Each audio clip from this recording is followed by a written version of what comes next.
Hello everyone, my name is Geeta and welcome to my YouTube channel. तो जो हम कल लेक्चर स्टडी कर रहे थे वो था वर्क, एनर्जी एंड पावर। इसके वर्क के पोर्शन को हमने कल कवर किया था। इसमें हमने ये बताया था कि वर्क जब कांस्टेंट फोर्स होगा तब क्या होगा, वर्क डन की डेफिनेशन बताई थी, और वर्क डन जब वेरिएबल फोर्स होगा तब क्या होगा। ये सब हमने डिस्कस किया था। उसके लिए आप मेरा पहला लेक्चर देख सकते हैं इसका। आज जो हम टॉपिक डिस्कस करने वाले हैं वो है एनर्जी। ठीक है, फिर हम पावर में जाएंगे। तो सबसे पहले एनर्जी क्या होता है। जैसे आप कुछ खाना खाते हैं, आप एनर्जेटिक महसूस करते हैं और उसी की वजह से आप चलते हैं, फिरते हैं, कहीं पे भी जाते हैं। ठीक है, तो इसको डिफाइन कैसे करेंगे। Energy of a body is define as its capacity और ability to do some work, है ना। जब आप एनर्जेटिक फील करेंगे तभी तो कुछ काम कर पाएंगे, यानी किसी की ऑब्जेक्ट की ability to do some work is mean उसमें एनर्जी है ना। अगर कोई भी ऑब्जेक्ट वर्क कर सकता है इसका मतलब उसके अंदर एनर्जी है। जैसे गाड़ी है, कोई भी कार है, उसमें हम जो फ्यूल डालते हैं यानी it is like a food, है ना। तो उसकी एनर्जी से ही कार चल रही होती है। तो यानी जब तो कार चल रही होती है तो यानी वो वर्क डन करती है। वर्क डन ही क्या है, जब उसके अंदर स्टोर एनर्जी है, जब उसमें फ्यूल डाला है आपने, उस स्टोर एनर्जी की वजह से ही तो वो आगे चल रही है। या कोई भी ऑब्जेक्ट मूव कर रहा है, आपने कोई पटाखा फोड़ा तो उसके अंदर एक एनर्जी है जिसकी वजह से वो एनर्जी कैसे रिलीज हुई, लाइट में, साउंड में, है ना, हीट में। तो ability to do some work, तो उसको ही हम एनर्जी कहेंगे कि उस ऑब्जेक्ट के अंदर एनर्जी है। एनर्जी की यूनिट की बात करते हैं। यूनिट देखिए, यूनिट अगर आप एसआई यूनिट की बात करते हैं तो वो तो जूल होती है, जिसको हम जे से रिप्रेजेंट करते हैं। ठीक है, और एक हमारी यूनिट होती है अर्ग। इसके बारे में हमने काफी डिस्कस किया है। अर्ग एक है सीजीएस यूनिट है ना। कौन सी यूनिट है, सीजीएस है। ठीक, और इसकी वैल्यू होती है 10⁻⁻7 जूल। एक होती है इलेक्ट्रॉन वोल्ट। इलेक्ट्रॉन वोल्ट, इसको वी से डिनोट करते हैं। इसकी वैल्यू होती है 1.6 इंटू 10⁻19 जूल। ये भाई इलेक्ट्रॉन का एक क्या है, चार्ज है ना। ये 1.6 इंटू 10⁻19 इलेक्ट्रॉन पर एक चार्ज होता है। इलेक्ट्रॉन पे जो चार्ज का अमाउंट होता है वो इतना होता है, और ये क्या है, नेचर में पाए जाने वाला सबसे छोटा चार्ज है। ठीक है, इसको हम 12th में पूरी तरह से पढ़ेंगे। अब एक होती है हमारे पास कैलोरी। ठीक है, इसको CAL से डिनोट करते हैं। सब में जूल में कन्वर्ट कर रही हूँ। 4.186 जूल होती है। ठीक है, इसे कई बार अप्रोक्सीमेशन में 4.2 जूल भी लिख लेते हैं। ठीक, एक होती है हमारे पास किलोवाट आवर।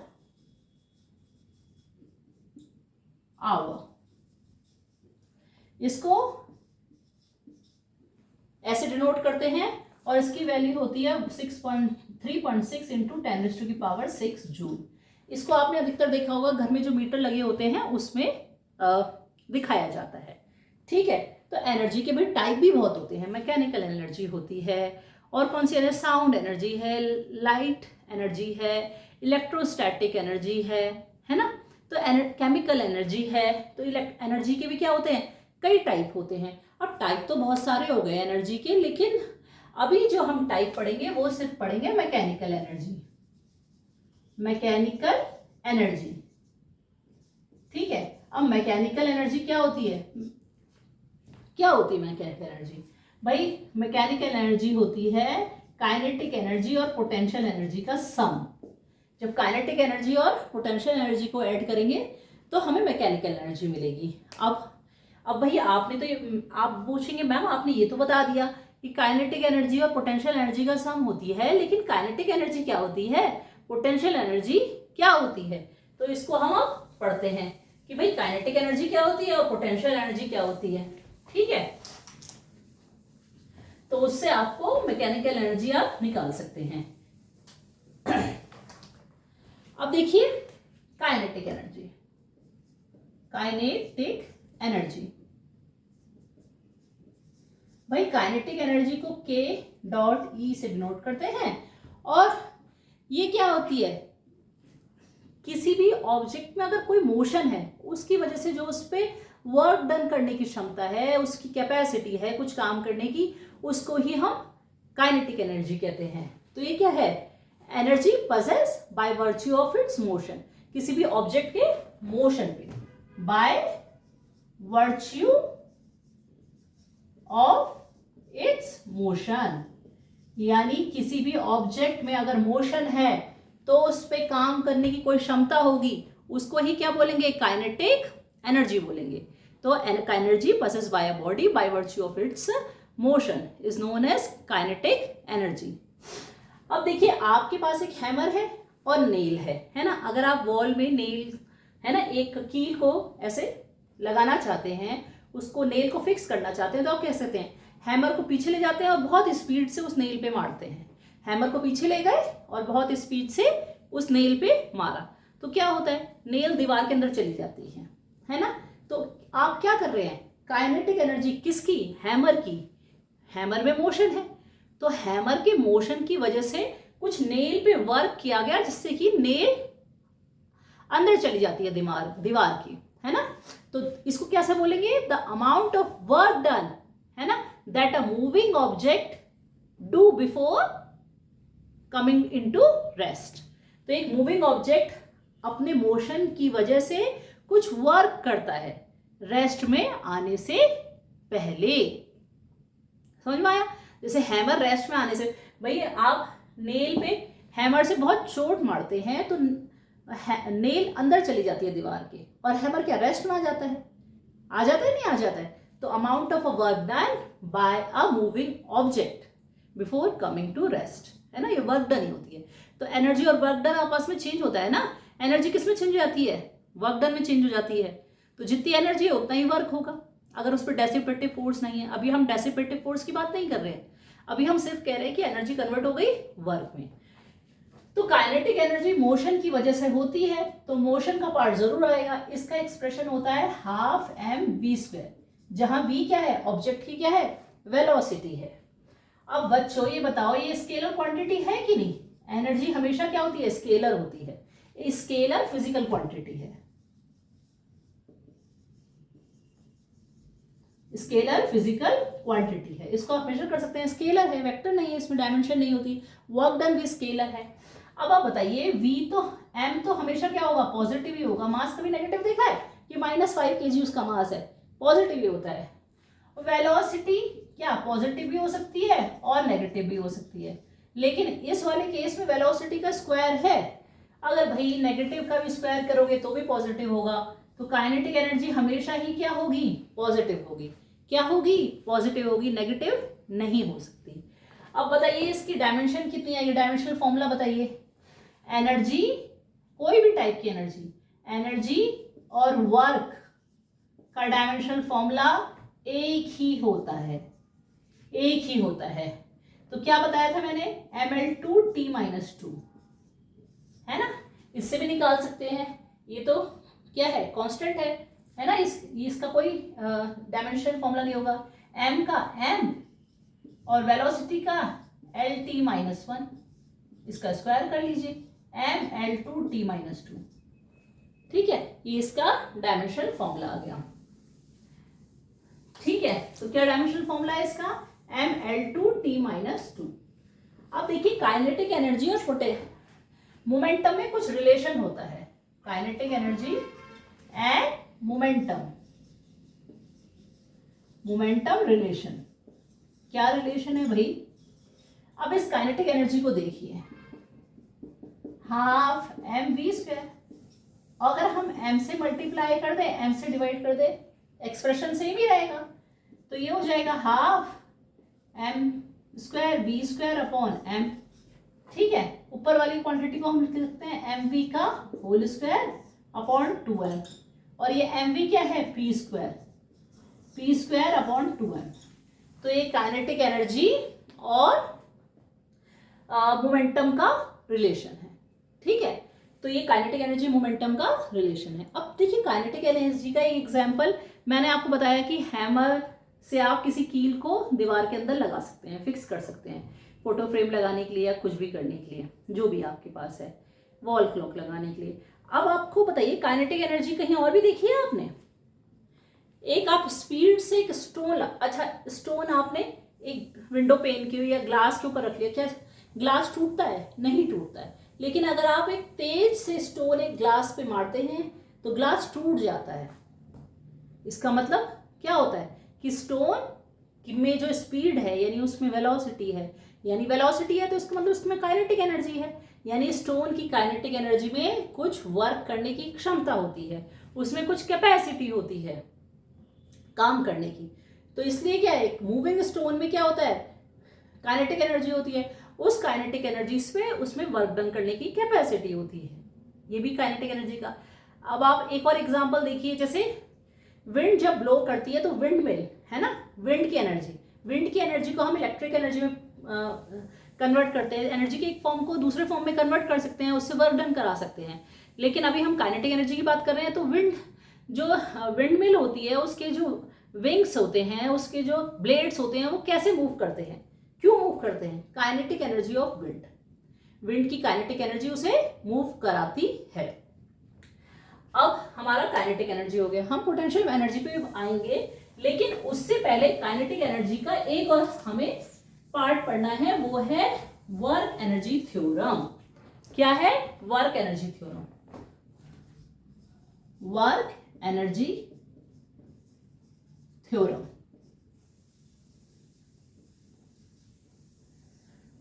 ये कहती है work done by a net force acting on a body is equals to the change produce in the kinetic energy of the body.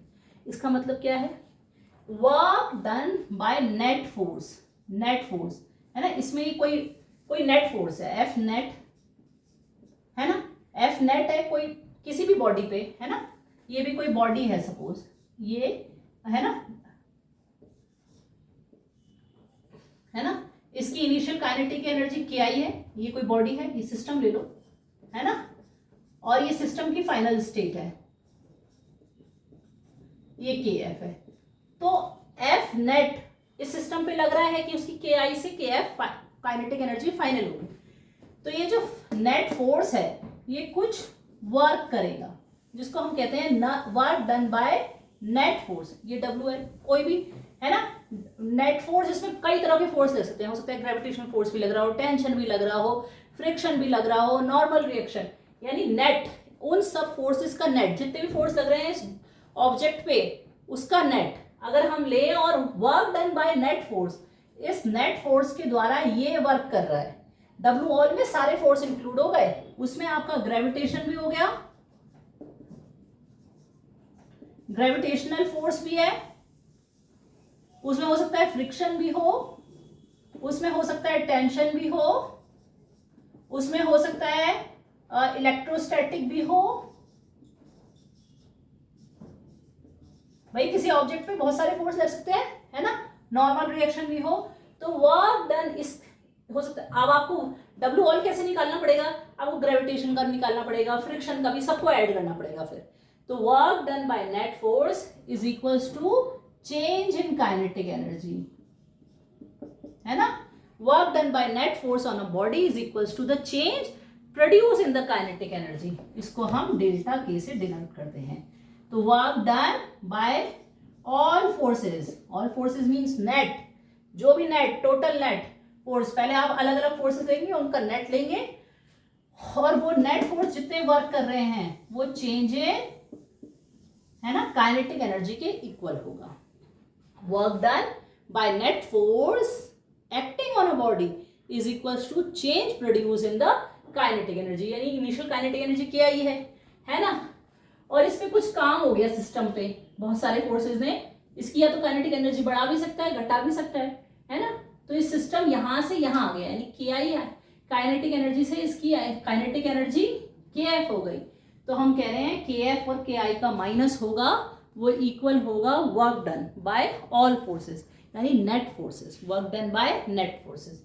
अब भाई ये बहुत ही ज्यादा इंपॉर्टेंट थ्योरम है, और इसको हम ड्राइव करते हैं, इसका प्रूफ करते हैं, इसका देखिए प्रूफ कर रहे हैं, प्रूफ। अब भाई प्रूफ दो केसेस में होता है वर्क एनर्जी थ्योरम का, वर्क एनर्जी थ्योरम का थ्योरम। अब इसमें भाई फोर्स जो हमारे पास है हो सकता है कांस्टेंट है, हो सकता है वेरिएबल है। अगर हमारे पास कांस्टेंट फोर्स है, कांस्टेंट फोर्स है, ये मास है m, ये u वेलोसिटी है इसकी इनिशियल, ये मास है m, इसकी v वेलोसिटी है फाइनल।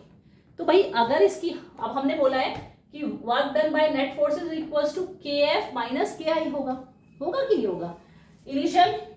अब इस पे ये कांस्टेंट फोर्स है यानी एक्सेलरेशन कांस्टेंट होगा। जब एक्सेलरेशन कांस्टेंट होता है तो हम क्या यूज करते हैं, Newton laws equation of motion को यूज कर सकते हैं। जहां v और u दोनों आता है तो कौन सी है हमारी third equation of motion, 2as, यही तो है। इससे आप a निकालिए, a is equals to v square minus u square upon 2s। तो वर्क डन कैसे आएगा, फोर्स इंटू डिस्प्लेसमेंट, और फोर्स क्या होता है m into a into s। m a कितना होगा, यहां से लो v square minus u square upon 2s into s, s से n कैंसिल, तो ये w हो गया, यानी क्या हो गया half m v square minus u square, और भाई half m v square minus half m u square. ये क्या है फाइनल काइनेटिक एनर्जी kf, और ये क्या है इनिशियल काइनेटिक एनर्जी। तो work done by net forces किसके इक्वल हो गया, kf माइनस ki। यही तो थ्योरम है वर्क एनर्जी थ्योरम, कि work done by net force is acting on a body is equals to the change produce in the kinetic energy. ठीक है, ये वर्क एनर्जी थ्योरम है। अब वर्क एनर्जी थ्योरम तो हमने कांस्टेंट फोर्स के लिए ले लिया है ना। जब फोर्स कांस्टेंट है, भाई फोर्स वेरिएबल भी हो सकता है ना। फोर्स ऐसे थोड़ा ना कि कांस्टेंट ही रहेगा, फोर्स चेंज भी तो हो सकता है। सपोज फोर्स क्या है हमारे पास, वेरिएबल है हमें, और ये प्रूफ करना है, वर्क एनर्जी थ्योरम प्रूफ करनी है। इस केस में आप कैसे देखेंगे, W बताइए, वेरिएबल फोर्स के लिए F डॉट ds होगा, होगा कि नहीं होगा, और F को लिखते हैं ma dot ds, dot product A हमारे पास क्या आ सकता है m dv by dt, acceleration का फॉर्मूला डॉट ds। भाई ये भी वेक्टर है, ये भी वेक्टर है, डिस्प्लेसमेंट ले रहे हैं। अब मैं m बाहर ले लेती हूं और इसको dv ले लेती हूं dot ds by dt, dot product ही चल रहा है अभी। भाई ds बाय dt कितना होगा, v होगा, m dv, इसको उल्टा कर लेते हैं, डॉट प्रोडक्ट तो आप चेंज कर सकते हैं, v डॉट dv। भाई चेंज इन वेलोसिटी और velocity dot change in velocity, ये की डायरेक्शन में होंगे, ऑब्वियसली डॉट प्रोडक्ट के बदले क्या हो जाएगा, v dv cos 0, तो cos 0 की वैल्यू 1 होती है, तो हमने डॉट प्रोडक्ट हटा दिया। अब इसको देखिए, इनिशियल वेलोसिटी u और फाइनल v, लिमिट लगा दी, तो क्या आ जाएगा half m v square minus u square, है ना। तो इसको हम लिख सकते हैं half m v square minus half m u square, है ना। तो ये क्या है, चेंज इन काइनेटिक एनर्जी, तो W is equals to kf minus ki।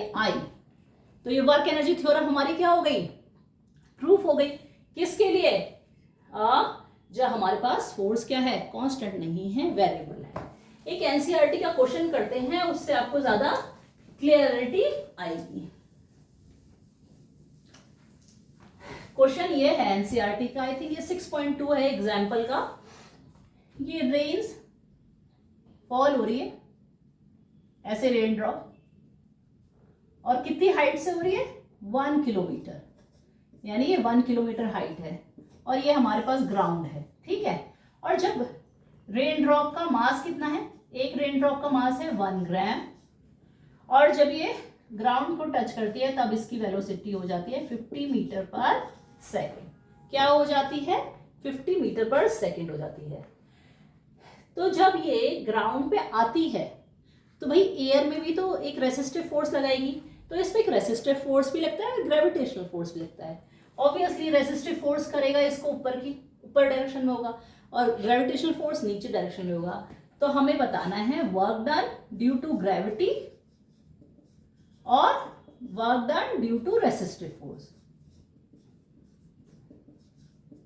Resistive force कितना होगा? अब आप बताइए इसकी चेंज इन काइनेटिक एनर्जी। भाई ऊपर से गिर रही है यू तो जीरो हो जाएगा, तो half M V square minus U square, तो चेंज इन काइनेटिक एनर्जी कितनी होगी? हाफ एम वी स्क्वायर, क्योंकि यू स्क्वायर तो जीरो हो जाएगा। और मास कितना है? 1 ग्राम, तो 1 इंटू 10⁻³ और ये 50 मीटर पर सेकेंड है, 50 का स्क्वायर कर लीजिए तो कितना आ जाएगा? 2500 डिवाइड बाई 2 10⁻³ 2 2 ज़ा 4 2 5 ज़ा 10 0 कितना आएगा? 1.25 जूल। एनर्जी की यूनिट जूल होती है ना, तो 1.25 जूल हो जाएगी इसका चेंज इन काइनेटिक एनर्जी। और वर्क एनर्जी थ्योरम क्या कहता है? जो work done by net force कौन कौन से है? ग्रेविटेशनल फोर्स और रेसिस्टिव फोर्स दोनों लग रहे हैं। Work done by net force acting on a body is equals to the change produce in the kinetic energy. तो यानी ये डेल्टा के होगा W resistive, W gravitational, gravity कितना प्रोड्यूस कर रही है, और W रेसिस्टिव। अब भाई W ग्रेविटी बताओ, यानी फोर्स इनटू डिस्प्लेसमेंट। फोर्स कितना है ग्रेविटी का? F equals to mg। m कितना है? 1 ग्राम mg, और डिस्प्लेसमेंट कितना है? 1 किलोमीटर, तो mgh यही तो होगा। 1 इंटू 10⁻³ और g को हम अप्रोक्सीमेटली 10 ले लेते हैं। h है 1 किलोमीटर, 1 इंटू 10⁻³, तो कितना आ गया? ये दोनों 1 हो जाएगा, यानी 10 जूल। यानी ग्रेविटी की वजह से जो वर्क डन होगा वो 10 जूल आएगा। अब भाई रेसिस्टिविटी की वजह से कितना वर्क डन होगा? अब देखिए इसका है 1.25 जूल, ग्रेविटी की वजह से है 10 जूल, और W रेसिस्टिव। तो work done because of the resistive force 1.25 minus 10 कितना हो गया? 8 नेगेटिव आएगा, माइनस 8.75 8 9 10 जूल। आया कि नहीं आया? तो रेसिस्टिव फोर्स नेगेटिव होगा, ऑब्वियसली वो ऊपर डायरेक्शन में लग रहा है। तो इसमें आप देखिए जो डेल्टा के है उसमें दोनों सारे ही फोर्स इंक्लूड होंगे। हमने यही तो बोला था, डेल्टा के is equal to W all. तो ऑल में सारे फोर्स नेट फोर्स की वजह से जो वर्क डन होगा, तो भाई इसमें ग्रेविटी की वजह से जो वर्क डन होगा, रेसिस्टिव की वजह से जो वर्क डन होगा, हो सकता है ये चार्ज होती तो हम इलेक्ट्रोस्टैटिक वाला पार्ट भी इसमें कंसिडर करते हैं। तब कौन सा लेते हैं? W इलेक्ट्रोस्टैटिक वाला भी। समझ रहे हैं बात? लेकिन अभी तो ये चार्ज नहीं है तो वो नहीं किया है हमने, लेकिन हो सकती है कि हो सकता है चार्ज हो, रेन ड्रॉप हो। तो इस तरह से आप बहुत सारी प्रॉब्लम्स को इजीली सॉल्व कर सकते हैं वर्क एनर्जी थ्योरम की हेल्प से। अब वही हम वापस जाते हैं, अपने टॉपिक से नहीं भटकते हैं। हम जा रहे थे, बात कर रहे थे मैकेनिकल एनर्जी की। ध्यान आया? हमने मैकेनिकल एनर्जी में क्या क्या बताया कि भाई वो काइनेटिक एनर्जी और पोटेंशियल एनर्जी का सम होती है। अब काइनेटिक एनर्जी तो हमने पढ़ ली, लेकिन पोटेंशियल एनर्जी क्या होती है भाई? पोटेंशियल एनर्जी, इसकी बात तो रह गई, इसको PE पोटेंशियल एनर्जी ऐसे डिनोट करते हैं। तो क्या होती है? ये भी एक एनर्जी स्टोर है किसी भी बॉडी और सिस्टम में bye virtue of its position, bye virtue of its position और कॉन्फ़िगरेशन,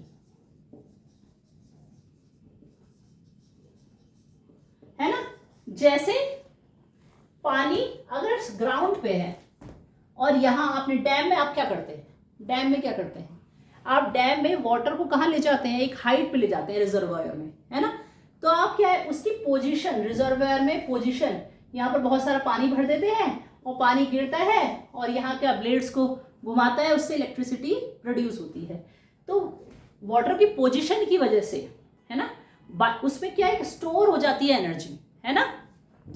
वाटर की पोजीशन की वजह से उसमें एक स्टोर हो जाती है एनर्जी, जिससे आप वर्क डन करते हैं। तो एनर्जी स्टोर बाय वर्च on energy store in a body by virtue of its position और कॉन्फ़िगरेशन। ऐसे तो करते हैं, ऊपर रखते हैं, या आप बॉल को ऊपर रखेंगे और नीचे गिरेंगे, और नीचे आपने ग्लास पेन रखा है तो ग्लास पेन टूट जाएगा।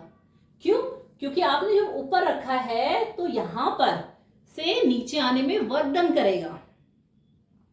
ये भी वर्क डन ही है ना? Amount of work done that a body or system can do in passing from its present position or configuration to some standard position or configuration। तो ये भी एक अमाउंट ऑफ वर्क डन है।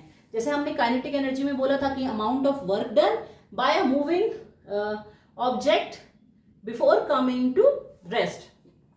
भाई एक moving object rest में आने से पहले जितना वर्क डन करता है उसको ही हम काइनेटिक एनर्जी कहते हैं। पोटेंशियल एनर्जी भी हम किसको कहते हैं? ये वर्क डन ही होती है ना? प्रेजेंट पोजीशन से स्टैंडर्ड पोजीशन में, है ना? जैसे प्रेजेंट पोजीशन हमने मान लिया, प्रेजेंट पोजीशन यहाँ है ना? यहाँ पर हमने वाटर है, रिजर्वायर में वाटर कलेक्ट किया गया, इसमें एनर्जी स्टोर हो गई तो ये वर्क डन करेगा कुछ। प्रेजेंट पोजीशन से यहाँ तक ग्राउंड में, तो हमेशा पोटेंशियल एनर्जी एक डिफरेंस होती है। पोटेंशियल एनर्जी नहीं होगी कि यहाँ आप काउंट कर लेंगे अलग से, नहीं।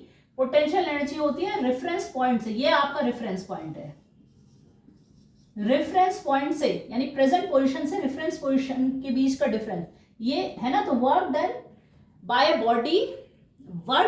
बॉडी और सिस्टम, है ना? यहाँ प्रेजेंट पोजीशन से रेफरेंस पोजीशन, ये रेफरेंस पोजीशन या स्टैंडर्ड पोजीशन में आने पर जितना वर्क डन करेगी उसको ही हम बोलेंगे पोटेंशियल एनर्जी।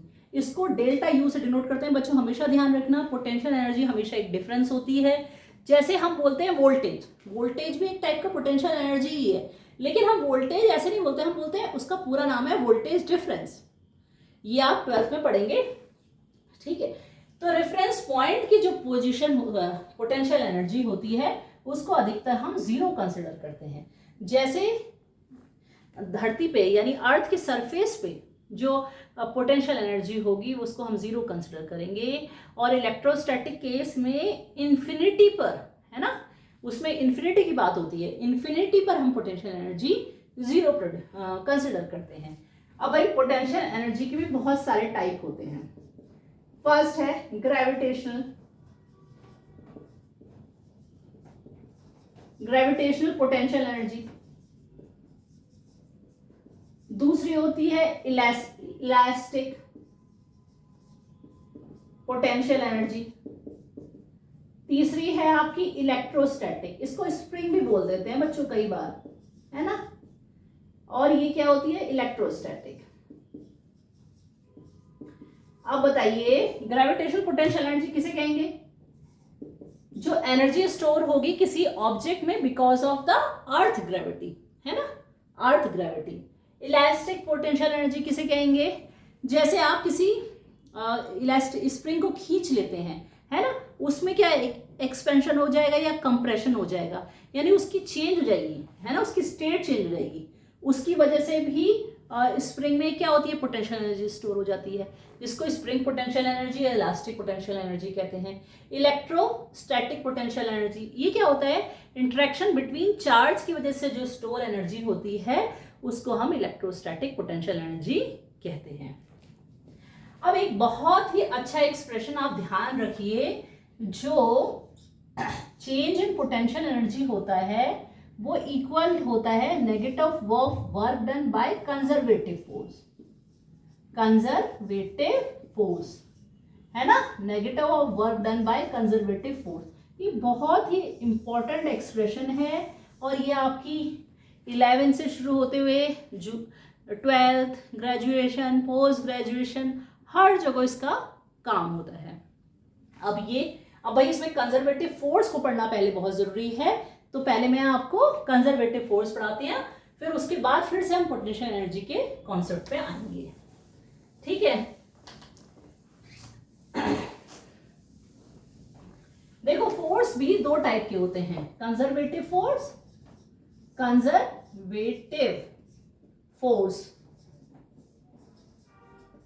और नॉन कंजर्वेटिव फोर्स। कौन कौन से फोर्स? कंजर्वेटिव फोर्स और नॉन कंजर्वेटिव फोर्स। तो कंजर्वेटिव फोर्स को हम पहले पढ़ते हैं। देखो, कंजर्वेटिव फोर्स वो फोर्स होते हैं जो जिनके द्वारा जो वर्क डन होता है वो इंडिपेंडेंट ऑफ पाथ होता है। जैसे ये ए पॉइंट है, ये बी पॉइंट है। अब मुझे किसी ऑब्जेक्ट को ए से बी में लाना है, तो या तो मैं स्ट्रेट लाइन में जाऊं ऐसे, या मैं ऐसे जाऊं, या मैं ऐसे जाऊं, या मैं ऐसे घूम के जाऊं, या मैं ऐसे जाऊं। कई तरह से जा सकती हूँ। तो कंजर्वेटिव फोर्स जो वर्क डन होगा ए से बी लाने में, वो पाथ डिपेंडेंट नहीं होगा। अब कोई भी पाथ चूज कर लीजिए, work done by conservative force हमेशा सेम होगा, यानी पाथ इंडिपेंडेंट होता है। क्या होता है? पाथ इंडिपेंडेंट होता है, पाथ इंडिपेंडेंट होता है। ठीक, अब भाई ये स्टेट फंक्शन होता है, स्टेट फंक्शन है ना, स्टेट पे डिपेंड करता है भाई। ए स्टेट से बी स्टेट में लाने पे जो कंजर्वेटिव फोर्स होगा सेम होगा, कोई भी पाथ चूज कर लीजिए। अब भाई स्टेट पे डिपेंड करता है, तो यहां से ऑब्जेक्ट चला, ऐसे चला और वापस यहीं आ गया, तो इनिशियल भी वही पॉइंट है, फाइनल भी वही पॉइंट है, तो क्या होगा? वर्क डन जीरो हो जाएगा ना, स्टेट फंक्शन है। तो क्लोज पाथ में क्या हो जाएगा? जीरो हो जाएगा। क्लोज्ड पाथ में क्या हो जाएगा? Work done by conservative force क्या हो जाएगा? जीरो हो जाएगा। तो हमने 2 पॉइंट बता दिए। ये क्या होता है? पाथ इंडिपेंडेंट होता है, दूसरा स्टेट फंक्शन होता है, तीसरा क्लोज पाथ में जो वर्क डन होगा वो जीरो होगा। एक और मैं आपको बताती हूँ, इसमें एनर्जी सेम रहती है, एनर्जी कंजर्व रहती है ना, एनर्जी कंजर्व रहती है ना। ये कंजर्वेटिव फोर्स हो गया। अब है ना, और अब ऐसे सोचिए कि इसमें जो वर्क डन है, जितना वर्क डन है वो कंप्लीटली रिकवरेबल होता है। कैसे वर्क डन क्या होता है? इसको अब बताइए, मैं समझाती हूँ। Work done by conservative force, work done by conservative force, conservative force वो क्या होता है? रिकवरेबल होता है, रिकवरेबल होता है ना। मतलब जितना आपने वर्क किया उतना ही आपको वापस मिल जाएगा। और कंजर्वेटिव, जैसे अभी बताती हूँ इसको कैसे। इसके एग्जाम्पल क्या होते हैं कंजर्वेटिव फोर्स के? ग्रेविटेशनल फोर्स है ना, ग्रेविटेशनल फोर्स, फोर्स क्या है? कंजर्वेटिव फोर्स है। दूसरा एग्जाम्पल आप ले लीजिए स्प्रिंग फोर्स, स्प्रिंग फोर्स क्या है? कंजर्वेटिव फोर्स है। तीसरा electrostatic force, electrostatic force conservative force है ना। इलेक्ट्रोस्टैटिक फोर्स भी कंजर्वेटिव फोर्स है। अब देखिए, हमारा ऑब्जेक्ट यहां पर है ना, और यहां से ये ए पॉइंट है, और यहाँ ये ग्रेविटेशनल फोर्स की बात कर रहे हैं हम। ए से बी तक पहुंचने में, ये पोजीशन से ये पोजीशन पहुंचने में उसको कितना काम लगेगा? mgh, इतना वर्क डन करेगा। अब मैं चाह रही हूं work done by conservative force is independent of path. अब मैं भाई यहाँ ए से गई, ऐसे गई, फिर ऐसे गई, है ना, फिर ऐसे गई, फिर ऐसे गई, और फिर ऐसे गई। ये बी है ना, ए से बी मैं इस तरह से चली गई। ये सपोज सी डी ई और एफ, ऐसे भी बोल सकती हूँ। तो मैं कहती हूँ कंजर्वेटिव फोर्स पाथ इंडिपेंडेंट होता है। भाई ए से बी तक पहुंचने में सपोज इनके बीच का डिस्टेंस mgh है, ठीक है। अब यहां से मैं इस पाथ से चली गई और डिस्टेंस तो बीच का h ही है ना। तो मैं क्या करूंगी, पहले मैं ए से सी के बीच में जो वर्क डन होगा वो कितना होगा? WAC। m सपोज ये h1 है ना, ये h2 है, बीच वाला पोर्शन, इसको बाद में ले लेते हैं। तो क्या होगा? mgAC, यही तो आएगा। और भाई CD के बीच में जो वर्क डन होगा वो जीरो नहीं होगा, क्योंकि वर्क डन तो फोर्स तो नीचे लगेगा और डिस्प्लेसमेंट ऐसे हो रहा है, तो दोनों क्या परपेंडिकुलर है। तो उस केस में 90 डिग्री के एंगल पे जीरो। अब इसमें देख लिए WDE mgDE, ठीक है जी। और इस केस में भी भाई ग्रेविटी नीचे खींच रही है, मोशन ऐसे हो रहा है, तो वर्क डन क्या होगा? EF में भी जीरो होगा। और W FB में, FB में क्या होगा mg BF। Total work done कितना हो जाएगा, इसको इसको इसको इसको इसको ऐड करिए तो ये सब, ये तो 0 0 हट जाएंगे, तो AC plus DE plus BF ये H ही हो जाएगा, तो टोटल वर्क डन क्या हो जाएगा mgH। तो प्रूफ हो गया ना, इंडिपेंडेंट ऑफ द पाथ होता है, पाथ पे डिपेंड नहीं होता है। ठीक है, तो ये कंजर्वेटिव फोर्स की कुछ प्रॉपर्टीज हैं। अब बात करते हैं नॉन कंजर्वेटिव फोर्स का। एग्जाम्पल भी बता दिए मैंने आपको। ठीक है, अब नॉन कंजर्वेटिव फोर्स की बात करते हैं। Non conservative force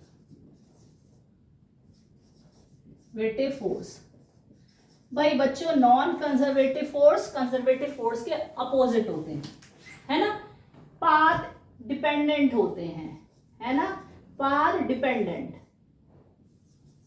work done bye non conservative force depends upon the part taken, है ना। और दूसरा, क्लोज अगर आपका लूप है उसमें work done bye non conservative force जरूर नहीं है, 0। और फोर्स जनरली इसमें मे बी वेलोसिटी डिपेंडेंट हो सकता है ना, वेलोसिटी डिपेंडेंट हो सकता है ना। ये होता है विस्कोसिटी के केस में। तो कंजर्वेटिव फोर्स के एग्जांपल है फ्रिक्शन फोर्स, और दूसरा एग्जांपल ले लीजिए विस्कस फोर्स, विस्कोसिटी, है ना। विस्कोसिटी में फोर्स वेलोसिटी डिपेंडेंट होता है। इसमें जो वर्क डन होता है वो कंप्लीटली रिकवरेबल नहीं होता है ना। और ये नॉन कंजर्वेटिव फोर्स आप देखेंगे रिटार्डिंग नेचर के भी होते हैं। ठीक है, तो ये बात आई हमारी नॉन कंजर्वेटिव फोर्स की। और हम क्या बात कर रहे थे, हम बात कर रहे थे पोटेंशियल एनर्जी, जिस पे हम वापस आते हैं। तो potential energy, change in potential energy is equals to negative of the work done by conservative force. Conservative force को हमने पढ़ लिया है। अब हमारा पोटेंशियल एनर्जी कितने टाइप की होती है, मैंने आपको बताया था ग्रेविटेशनल पोटेंशियल एनर्जी होती है, नहीं होती है। अब ग्रेविटेशनल पोटेंशियल एनर्जी को कैसे निकालेंगे, ग्रेविटेशनल पोटेंशियल एनर्जी को कैसे निकालेंगे। जैसे आप यहाँ खड़े हैं ग्राउंड पे, और आपने h हाइट पे किसी ऑब्जेक्ट को ऐसे फेंका, तो यहाँ गया वो मास m है ना। और मैंने आपको बताया था यहाँ पर जो पोटेंशियल एनर्जी होगी वो 0 मानते हैं हम ग्राउंड पे। अब इसका भाई मास फोर्स तो ऐसे लग रहा है mg, और ये हाइट ऊपर जा रहा है, यानी हाइट ऊपर जा रहा है, h ऊपर जा रहा है, तो ये दोनों अपोजिट है। तो W कितना हो जाएगा, mg force h cos 180 degree, तो कितना हो जाएगा माइनस mgh W। और ग्रेविटेशनल फोर्स कंजर्वेटिव फोर्स है, और हमने डेल्टा U बोला है माइनस W कंजर्वेटिव फोर्स, तो ये क्या आ जाएगा माइनस माइनस mgh, तो ये आएगा mgh डेल्टा U। यानी पोटेंशियल एनर्जी हम बोलते हैं, बट ये change in potential energy. Change in potential energy आप ये देखते हैं, यहाँ पर पोटेंशियल एनर्जी स्टेट की वजह से mgh होगी, और यहाँ पर स्टैंडर्ड पोजीशन में 0 होगी, तो mgh minus 0 change in potential energy, वो mgh के इक्वल होती है। ये बात हुई ग्रेविटेशनल पोटेंशियल एनर्जी। अब भाई कंजर्वेटिव फोर्स में हमारा दूसरा आता है spring potential energy, spring potential energy, ठीक है, जिसको हम इलास्टिक पोटेंशियल एनर्जी भी कहते हैं। इसके लिए मैं एक डायग्राम बनाती हूँ, उससे आपको ज्यादा क्लैरिटी आएगी।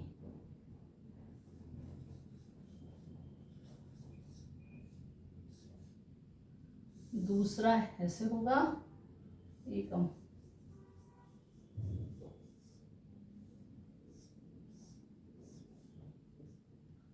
तीसरा,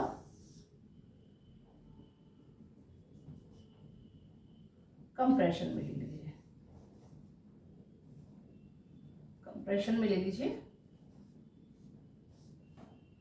अब देखिए ये हमारे पास मास m है, ये हम x0 ले लेते हैं पोजीशन। तो जब ये स्प्रिंग ना तो कंप्रेस है ना इलोंगेटेड है, तो इस पे फोर्स ऑफ स्प्रिंग फोर्स क्या लगेगा, 0 लगेगा भाई, 0 स्टेट पे ही है। और ये सब ये x0 वाली स्टेट है, और इस समय ये इलोंगेटेड हो गई है इतना। भाई अगर ये इस डायरेक्शन में इलोंगेटेड है तो भाई स्प्रिंग फोर्स ऐसे लगेगा, इसको स्प्रिंग और वापस लाने की कोशिश करेगा, और x हमारे स्प्रिंग फोर्स यानी नेगेटिव डायरेक्शन में लगेगा, नेगेटिव डायरेक्शन है ना, और x हमारा इस डायरेक्शन में बढ़ रहा है। अब जब हम इसे कंप्रेस करते हैं तो भाई इसको वापस नॉर्मल पोजीशन, भाई स्प्रिंग अपनी नॉर्मल पोजीशन में आने की कोशिश करेगी इस पोजीशन में। अब जब इलोंगेटेड किया तो वापस आने की कोशिश करेगी, जब कंप्रेस किया तो इस डायरेक्शन जाने की कोशिश करेगी, तब एफ स्प्रिंग ऐसे लगेगा, और एक्स है ना, एफ स्प्रिंग ऐसे लगेगा तो है ना, और एक्स इस डायरेक्शन में है कंप्रेस करने में, और स्प्रिंग फोर्स एफ स्प्रिंग क्या होता है, directly proportional to minus X. तो यानी एफ किसके इक्वल होता है, माइनस के एक्स। तो एफ किस पे डिपेंड है, एक्स पे डिपेंड है, यानी ये क्या है, कांस्टेंट फोर्स नहीं है, ये एक वेरिएबल फोर्स का एग्जाम्पल है। अब वेरिएबल फोर्स के द्वारा जो वर्क डन है उसका फॉर्मूला क्या होता है, एफ डॉट डी एस, यही तो होता है एफ डॉट डी एस, और एफ डी एस को हम एक्स ले लेते हैं क्योंकि हम एक्स वाला कंसिडर कर रहे हैं, और ये हो जाएगा माइनस के x dot D x. X और डी एक्स सेम ही है तो इनके बीच का कॉस कितना होगा, 0 डिग्री, तो इसको हम ले सकते हैं के एक्स डी एक्स, और एक्स इनिशियल पोजीशन से फाइनल पोजीशन। तो वर्क डन कंजर्वेटिव फोर्स की वजह से वर्क डन कितना आएगा, माइनस हाफ के, है ना, इसको सॉल्व करिएगा तो ऐसे आएगा x initial square minus half के एक्स फाइनल स्क्वायर, यही तो आएगा, है ना।